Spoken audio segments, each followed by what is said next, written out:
Bonjour à tous et bienvenue dans cette vidéo d'exercice du chapitre 3 de mécanique.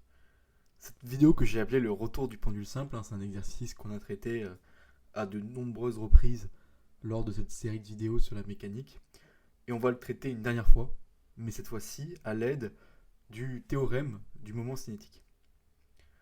Donc on représente en fait le problème, donc on a un pendule de masse m relié par un fil de longueur L qui, pendu à un mur, oscille.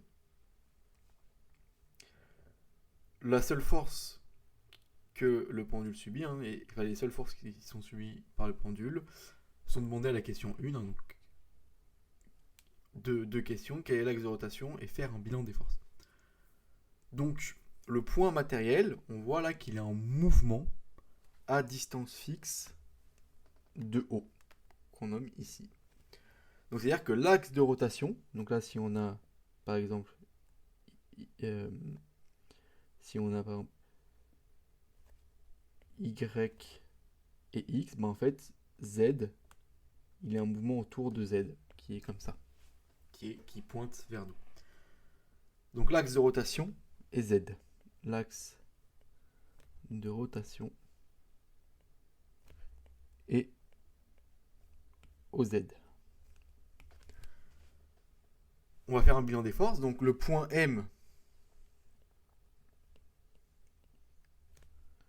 donc de masse M, subit la tension T et le poids P.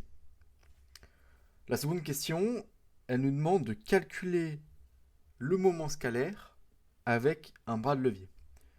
Et donc comment en fait on calcule ce moment de scalaire avec le bras de levier? On vient donc en fait on voit que par exemple dans le cas de la tension du fil, la force elle est dirigée radialement, donc elle est dirigée vers le point O. Directement on peut écrire que le moment en O de la tension est égal à 0, puisqu'elle pointe vers l'axe de rotation. Néanmoins, le poids, c'est un peu différent, et on peut calculer le moment du poids avec un bras de levier. Donc là, on retrouve D, la distance D, et donc on peut écrire que MOZ, donc autour de l'axe OZ du poids, c'est moins D fois. Enfin, c'est en gros DF, excusez-moi. C'est DF. D, c'est L sin θ. Et la force qui pointe vers le bas, c'est moins mg. Et donc, on peut déterminer que le moment scalaire autour de l'axe UZ, c'est moins mgl sin θ. Et en fait, physiquement, on se rend compte que c'est dans le sens indirect. Et donc, quand la masse est entre 0 ici et pi sur 2 ici, le poids va bien faire tourner la masse dans le sens OR, qui est donc le sens indirect, le sens anti-trigonométrique, en quelque sorte. La question 3, elle nous demande de comparer ce calcul en fait, de moment cinétique un peu avec le bras de levier ou à la main, avec un calcul direct. Donc, le moment en OZ de T, c'est donc OM vectoriel T, et donc c'est RUR vectoriel moins TUR, et donc ça c'est égal à 0. Pareil pour le poids,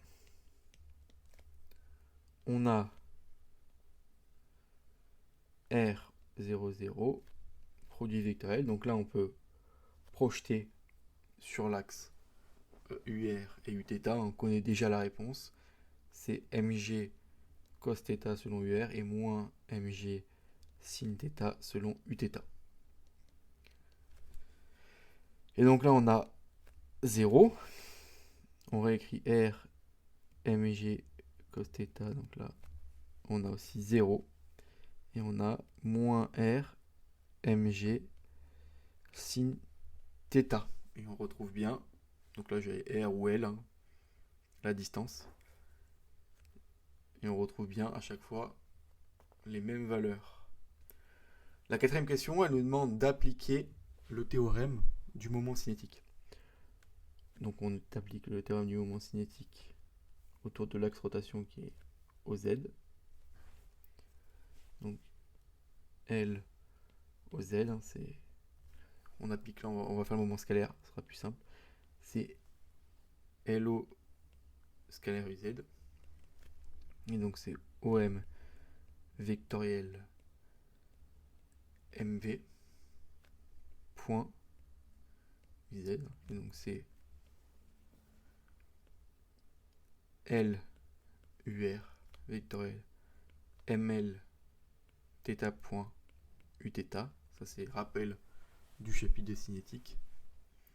Scalaire UZ. Et du coup la réponse, en faisant le calcul, ça va être M L carré θ point.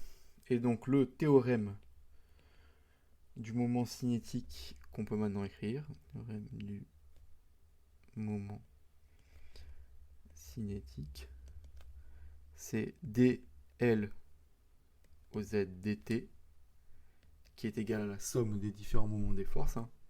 Et ici, le seul moment non nul, c'est le moment du poids. Et on a donc d dt ml carré θ point qui est égal à ml carré θ de point qui est égal, excusez-moi, qui est égal à moins L mg sin θ. Et là, on peut supprimer les m, simplifier les L, et on peut réécrire que on a θ point point plus G sur L sin θ qui est égal à 0. La cinquième question qui nous est demandée, c'est donc la masse est lancée avec une position verticale. Non verticale, c'est-à-dire θ0 est égal à 0 et une vitesse, donc θ point 0, donc L θ point 0 est égal à V0. Et on se demande jusqu'à quand l'approximation des petites oscillations est-elle correcte. Donc pour les petites oscillations, on a sin θ qui est environ égal à θ, ce qui signifie qu'on peut réécrire l'équation différentielle comme θ point point plus GL θ est égal à 0. Donc on peut écrire θ point point plus oméga 0 carré θ qui est égal à 0 avec oméga 0 carré qui est égal à G sur L. À partir de là, on connaît les solutions de cette équation différentielle. θ de t est égal à A cos oméga 0 de t plus B sin oméga 0 de t.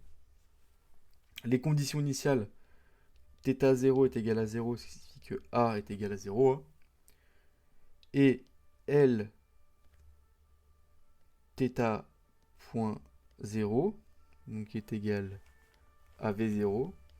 Donc excusez-moi des pompiers qui passent derrière. C'est donc B oméga 0 cos de oméga 0 de 0. Donc c'est B oméga 0. Et on a donc que